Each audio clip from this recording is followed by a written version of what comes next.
Stoop football fans, it's Spotty Mark and Lolo here. I told you they hadn't been tested, and this was the one. He's drinking his sorrows away. It's been a rough one. I'm not going to say Arsenal played poorly, but undefeated no more. Yeah, that was tough. It's hard to. I don't want to take anything away from Manchester United on this game because I don't feel like we played terrible, but we didn't have many opportunities, and that you have to say that comes down to Dalot, Varane, Martinez taking away those opportunities, and then our defense opening up gaps, opening up holes. The amount of space that they had on the goals that they scored is just, you cannot. There was it seemed like a lot of miscommunication. Yeah.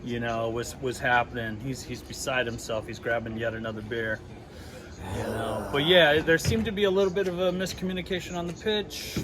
And I'm not going to say that like one team had more cohesion over the other, but I'm sheepish to say the better team won.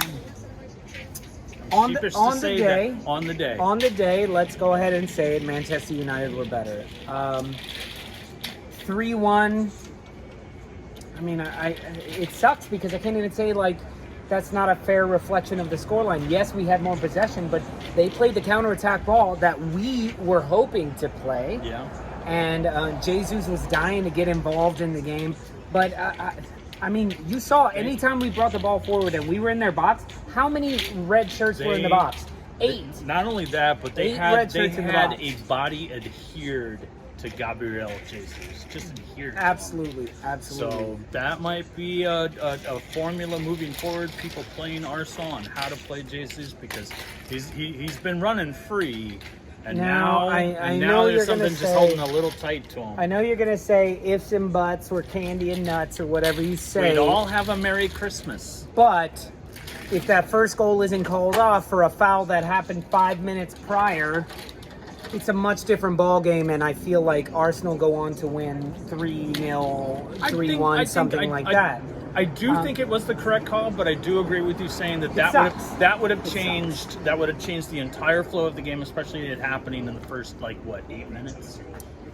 It happened pretty fast. 20 minutes or something. Yeah, I don't know. It was early on in the match, match, and that is definitely something that would have changed the complexity of things.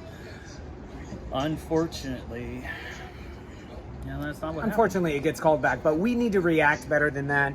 I felt like the whole game we weren't as aggressive as we have been in the past. We were playing a bit more conservative, even towards the end of the first half, where you have 3 minutes left, 4 minutes left. Play the ball forward, go forward. Who cares? We're down 1. Go for it. Yeah. And we were still playing with this little timid, some back passes. Odegaard, I don't know what's wrong.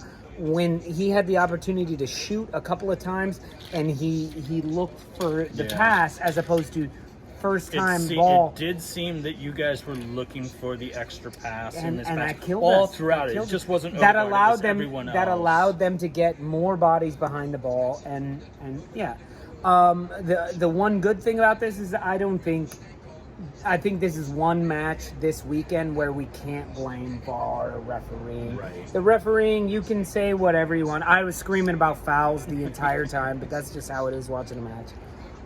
But I feel like as much as I hate that it was called all the way back for that Odegaard foul, and I feel like Eriksen didn't even have the ball, it's a foul.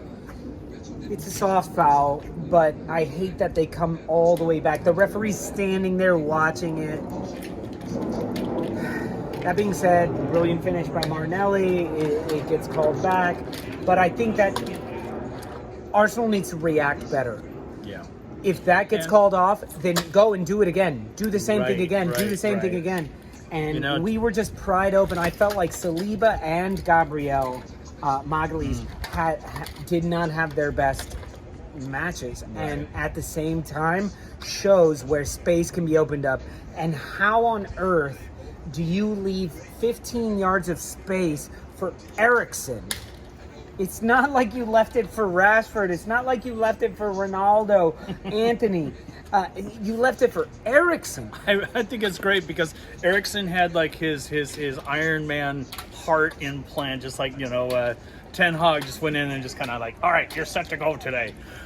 Because he did have a pretty good game. He played 90 minutes. He did. Right. There is something, that, going back to the goal that was chalked off for Arsenal, that this was the first time that something went against Arsenal, that they kind of... They shirked. They kind of they shirked their shoulders, and rather than puff up and go, you know what, we're good enough, we're talented enough, we're finesse enough to get this back.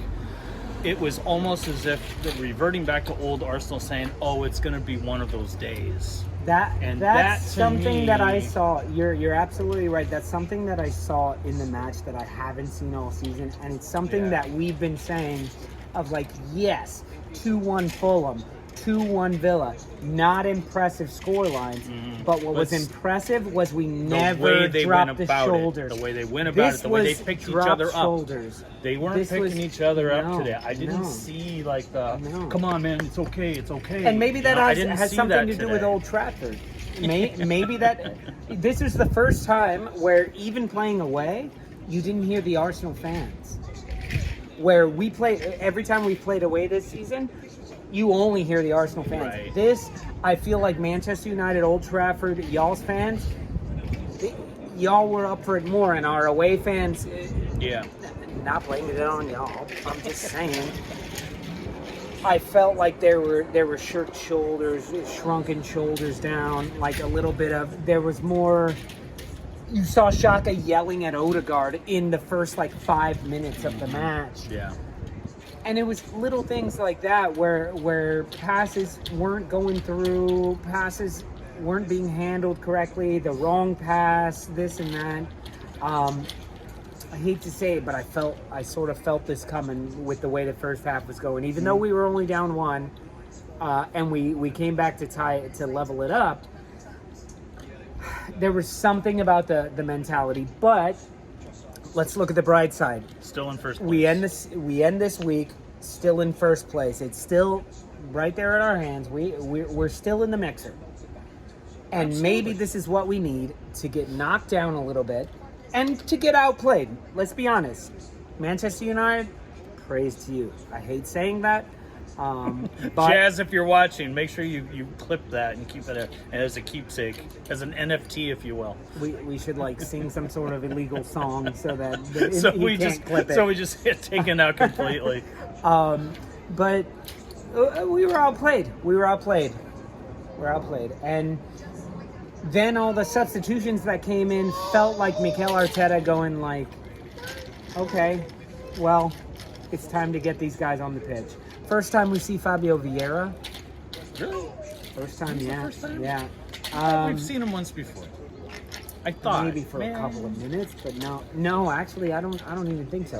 But to bring Odegaard off, to bring Zinchenko off, that shows me that they weren't actually fully fit, and they had their worst performances. Yeah.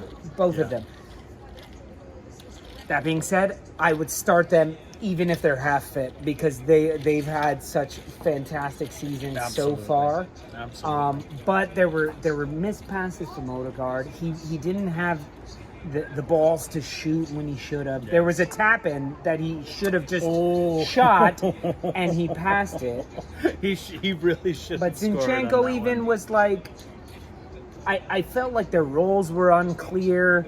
Was Ben White going forward? Was Zinchenko going forward? I felt like everything was a little bit unclear. If I was to say who had the worst match, I think I might put my vote on Ben White. I do not think that man had a good match at all. But that